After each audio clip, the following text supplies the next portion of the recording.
이나 작품 성과 중심으로 소비되던 연예 뉴스가 이제는 그 이면에 존재할지도 모르는 구조와 권력의 문제를 함께 바라보는 방향으로 이동하고 있다.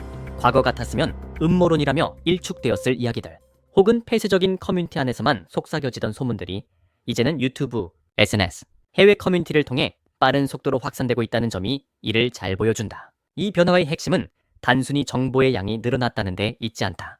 대중의 관심이 더 이상 특정 인물 한 명의 불운이나 선택에 머무르지 않고 중국 연예계 전반을 관통하는 구조적 문제로 옮겨가고 있다는 점이다. 왜 어떤 사건은 설명되지 않은 채 사라지고 왜 질문을 던지는 행위 자체가 위험하게 느껴지는가에 대한 근본적인 의문이 제기되고 있다. 그래서 오늘 이 이야기는 단순히 우몽농 개인의 비극을 되짚는데 그치지 않는다. 우몽농의 사건은 정말 개인적 차원의 불행이었는지 아니면 더 거대한 시스템의 일부였는지, 그리고 만약 그렇다면 다음 대상은 과연 누구일지라는 질문을 던지게 만든다. 이 질문들이 지금 이 시점에서 다시 떠오르고 있다는 사실 자체가 이미 분위기가 바뀌었음을 말해주고 있다. 우몽농 사건이 단순한 사고나 개인적 문제로만 받아들여지지 않는 가장 큰 이유는 그 과정의 불투명성에 있다. 사건 이후 지금까지도 명확하고 일관된 공식 설명은 제시되지 않았고 대신 여러 의혹만 남긴 채 논의가 급속도로 침묵 속에 묻혀버렸다. 대중이 느끼는 불안의 핵심은 바로 이 지점이다. 왜 설명되지 않는가? 왜 해명보다 침묵이 더 빠르게 작동하는가? 그리고 왜 질문을 던지는 것조차 꺼려지는 분위기가 형성되는가에 대한 의문이 쌓이고 있다. 이러한 상황 속에서 우몽농은 단순히 한 명의 연예인이 아니라 설명되지 않은 사건의 상징으로 자리 잡게 되었다. 여기에 더해 자금, 자선단체, 엔터테인먼트 산업, 정치 권력이 서로 맞물려 있다는 의혹이 제기되면서 사건은 더욱 복잡한 양상을 띈다. 거액 자금의 해외 유출 가능성, 연예인이 자선의 얼굴로 활용되는 구조, 그리고 그 배후에 어떤 권력이 존재하는지에 대한 질문들이 동시에 제기되고 있다.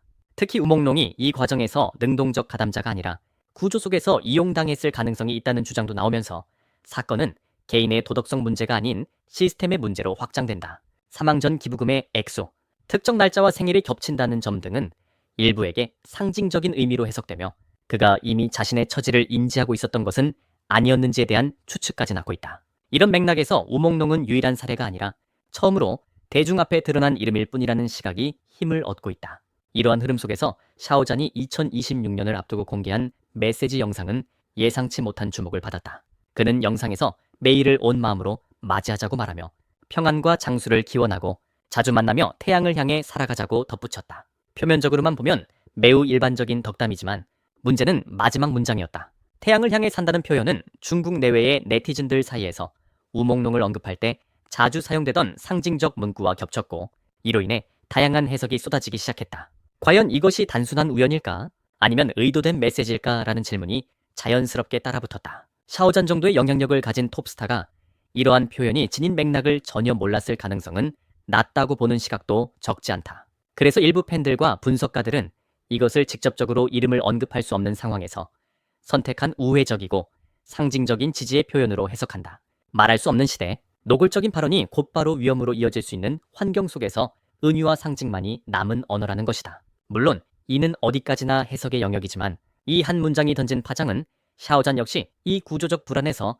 완전히 자유롭지 않다는 인식을 대중에게 심어주기에 충분했다. 샤오잔을 둘러싼 논란은 그의 발언에서 그치지 않았다. 그가 주연한 영화가 사전 홍보도 공식적인 개봉 일정 공지도 없이 민감한 시점에 갑작스럽게 상영된 것이다. 일반적인 영화 개봉 과정과는 확연히 다른 이 방식은 곧바로 의문을 불러일으켰다. 왜 준비 없이 공개되었는가? 왜 하필 이 시점이었는가라는 질문이 이어졌고 일부에서는 이를 정치적 방향 전환 도구로 보는 시각을 제기했다. 반일 감정을 자극해 다른 이슈를 덮으려는 긴급 카드였다는 분석, 혹은 흥행 부진을 만회하기 위한 선택이었다는 해석도 뒤따랐다. 하지만 가장 인상적인 장면은 그 이후였다. 일반적으로라면 무조건적인 지지를 보낼 것이라 여겨졌던 팬들마저 관람을 거부하며 보이콧에 나섰기 때문이다.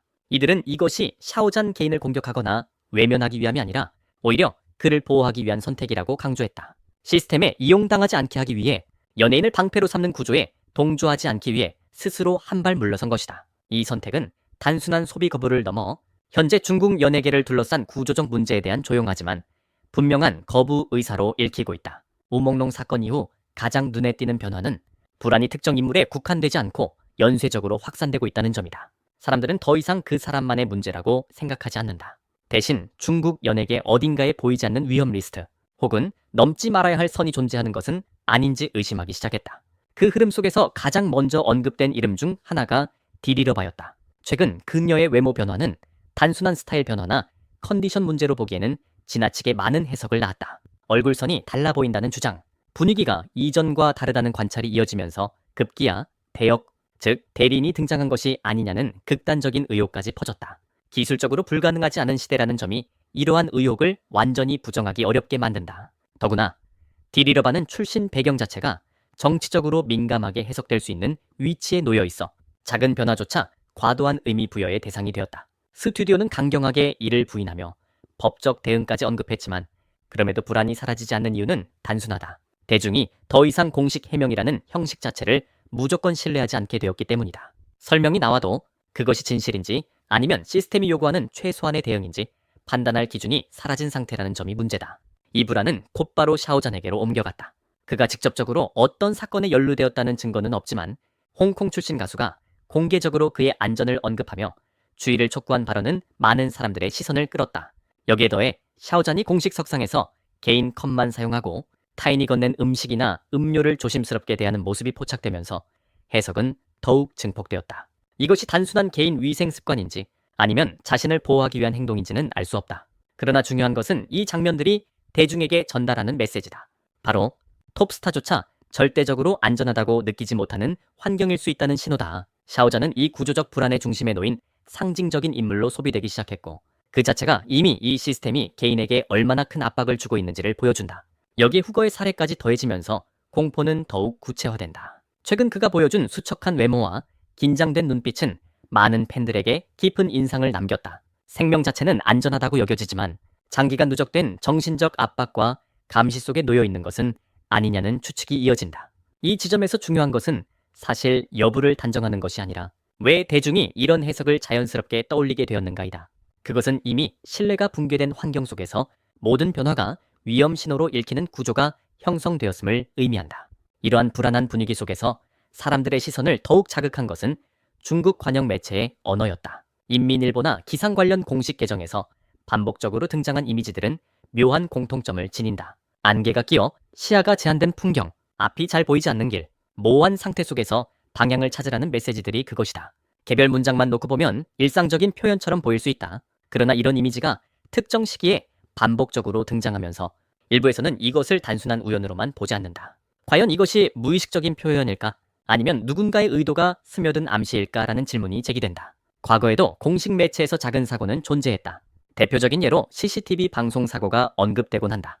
통제된 시스템 안에서 발생한 이런 균열이 단순한 실수인지 아니면 의도적으로 만들어진 틈새인지에 대한 논쟁은 오래전부터 이어져 왔다. 이런 사례들을 떠올리며 일부는 체제는 결코 완벽하지 않다는 해석을 내놓는다. 모든 것이 철저히 관리되는 것처럼 보이지만 그 안에도 인간의 선택과 실수가 개입될 여지는 남아있다는 것이다. 그리고 바로 그 틈이 사람들의 상상력을 더욱 자극한다. 이러한 상황은 자연스럽게 과거의 기억을 불러온다. 한때 표현의 자유를 허용하는 듯 보였다가 이후 더 강력한 통제로 이어졌던 역사적 경험 말이다. 이른바 백화제빵의 그림자는 지금도 많은 사람들의 인식 속에 남아있다. 잠시 말을 하게 만들고 다양한 목소리를 허용한 뒤 그 목소리들을 근거로 다시 침묵을 강요했던 방식이다. 그렇기 때문에 현재 일부 표현이 가능해진 듯 보이는 현상에 대해서도 대중은 쉽게 안심하지 못한다. 이것이 진짜 변화의 신호인지 아니면 또 다른 시험 단계인지 판단하기 어렵기 때문이다. 그래서 사람들 사이에서는 지금 말하는 사람들이 나중에 표적이 되지는 않을까라는 두려움이 자연스럽게 퍼진다. 이 두려움은 개인을 침묵하게 만들고 동시에 집단적인 불안을 더욱 공고히 한다. 이 모든 흐름이 보여주는 결론은 분명하다. 중국 연예계에서 재능도 인기나 영향력도 안전을 보장하지 않는다. 오히려 명성이 커질수록 위험 역시 커질 수 있다는 인식이 자리 잡고 있다. 무대 위에서 빛나는 스타의 모습과 달리 진짜 권력은 무대 뒤, 보이지 않는 결정권자들의 손에 있다는 냉혹한 현실이 다시금 확인되고 있다. 이런 구조 속에서 우몽룡은 예외적인 비극이 아니다. 그는 하나의 개인적 사건이 아니라 구조적 메커니즘이 만들어낸 결과로 해석되고 있다. 대중이 느끼는 불안의 본질은 특정 인물의 운명 그 자체가 아니라 진실이 너무 빠르게 사라지고 모두가 침묵을 강요받는 구조가 반복되고 있다는 점에 있다. 이 영상은 어떤 음모론을 확정하려는 시도가 아니다. 우리는 누군가를 범인으로 지목하거나 단정하고자 하는 것이 아니다. 다만 질문을 멈추지 않으려는 것이다. 설명되지 않는 일이 반복되고 침묵이 당연한 선택처럼 강요될수록 같은 비극은 다른 이름으로 다시 나타날 수밖에 없다. 그래서 이 이야기는 특정 연예인을 공격하기 위한 것이 아니라 우리가 살고 있는 시스템을 바라보는 하나의 시선을 공유하기 위한 것이다. 질문을 던지는 행위 자체가 위험해지는 사회에서 질문을 계속하는 것만이 최소한의 저항이 될 수 있기 때문이다.